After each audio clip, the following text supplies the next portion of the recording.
एक ठेवून देईल ना. काय लावलंय? काय मला नव्हतं माहिती तुम्ही एवढं घाबरता म्हणून. हळू बोल जरा. घरातल्यानी कुणी ऐकलं ना, तू एवढ्या रात्री माझ्या रूम मध्ये काय करतेस हा प्रश्न विचारल्यानंतर मी त्यांना काय सांगू? ओ घरवालों का डर लगता है या लाली पिली का का आलेस इथे? पैशांबद्दल बोलायला काय गरज होती? हिम्मतराव देशमुखांना पैसे द्यायची? तुमचा सख्खा बाप आहे तो. हा माहिती आहे ना स्वभावाला कसं आहे. तरी आपले घ्या पैसे. डिंपल, जो माणूस चोरी करणार आहे ना त्याच्याकडे रक्कम सांभाळायला दिली तर चोरी होण्याची शक्यता 99% कमी होते. आता मी आपणवर विश्वास ठेवला आहे म्हणजे त्यांनाही थोडंसं समाधान असेल. काय आपण त्यांच्या घरात राहतोय, आपला मुलगा आपल्यावर विश्वास ठेवतोय म्हणून त्यांना जरा बरं वाटेल, माझ्यावर थोडासा विश्वास बसेल. डिंपल, कधी कधी हे सगळं करावं लागतं. काय आपला धंदा या घरातल्या माणसांच्या जीवावर चाललाय, त्यामुळे त्यांचे आत्मे कसे शांत होतील हे बघितलं पाहिजे. त्यांचे आत्मे माझ्या आत्म्याचं काय नाही.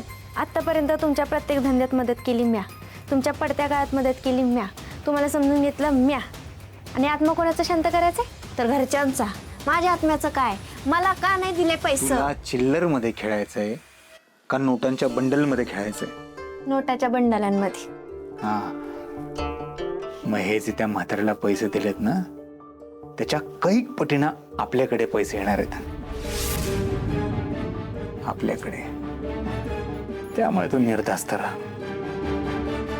इतके पैसे कमवताना डिंपल हिशोबाच्या बाहेर. आकडे मोड करायला गणित कमी पडतील, पैसा ठेवायला जागा कमी पडेल. जाम पैसा असेल आपल्याकडे आणि ह्या ज्या म्हाताऱ्याकडे पैसा ठेवलाय ना मी त्याचा विचार नको करूस तू, कारण त्याच्याकडे 1 रुपया सुद्धा मी ठेवणार नाही. कारण आत्तापर्यंत या देवी सिंगने कोणाकडेही 1 रुपया ठेवला नाही. आत्ता कसं बरोबर बोललात तुम्ही. तुम्ही ना 1 ना 1 रुपयाचा हिशोब घ्या. पण काय माहिती का, ह्या सगळ्या ह्याच्यामध्ये मला गंडवू नका. नाही तर तुम्हाला माहित आहे ना या कोण आहे ती. डिंपल को सिंपल नाही समजणे का, कळलं का? झालं, निघा. निघते. Good night. आणि आता घाबरू नका, शांत झोपा. लाईट बंद करून जा. करणारच आहे.